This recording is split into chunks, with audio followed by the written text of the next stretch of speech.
श्रीनगर में बारिश के बावजूद एजुकेशन डिपार्टमेंट के कॉन्टीजेंट्स पेड वर्कर्स की जानिब से एहतजाजी मुजाहरा दर्ज कराया गया। मुलाजमीन का मुतालबा है कि उनकी रुकी हुई तनख्वाह फौरी तौर पर रिलीज की जाए, साथ ही उनके पक्का करने पर भी जोर दिया जाए। इसके अलावा इन मुलाजमीन ने मुतालबा किया है कि मिनिमम वेज एक्ट को भी लागू किया जाए, जिससे इन मुलाजमीन को सरकार की ओर से मिलने वाले सभी फायदे मिल सकें।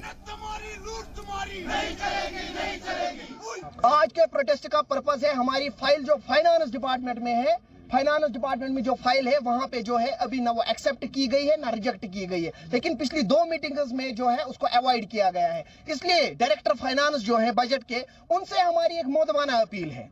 हम किसी के खिलाफ कुछ कहने से पहले ये चाहते हैं कि हमारे मसले हल हो, इसलिए फिर हम रोडों पे तब आते हैं जब हमारे पास कोई चारा नहीं बचता है, कोई ऑप्शन नहीं बचते। इसलिए आपकी वसादत से ये रिक्वेस्ट है, फाइनेंस डिपार्टमेंट इनके जो वेजेस का जल्द से जल्द बंदोबस्त करे, क्योंकि ये वाहिद एक तबका है जम्मू कश्मीर में जो कोई वेजेस ही नहीं ले रहा है। मिनिमम वेजेस की तो दूसरी बात है, कोई वेजेस बिल्कुल कंडीशनल पे सरकारी स्कूलों में इस वक्त 23,000 स्कूलों की देखभाल करते हैं, ये सारे वही है।